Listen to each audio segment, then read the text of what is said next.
From a determined young woman to the symbol of modern nursing, this is the story of Florence Nightingale.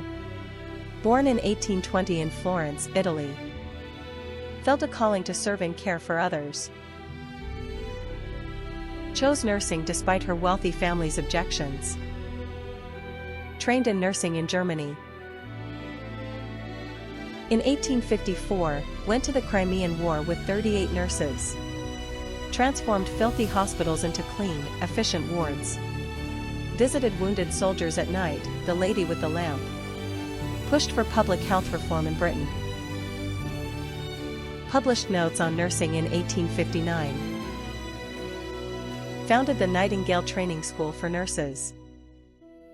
Consulted on hospitals and sanitation worldwide. First woman awarded the Order of Merit. Died in 1910, leaving a legacy of compassion and science. Florence Nightingale, the mother of modern nursing.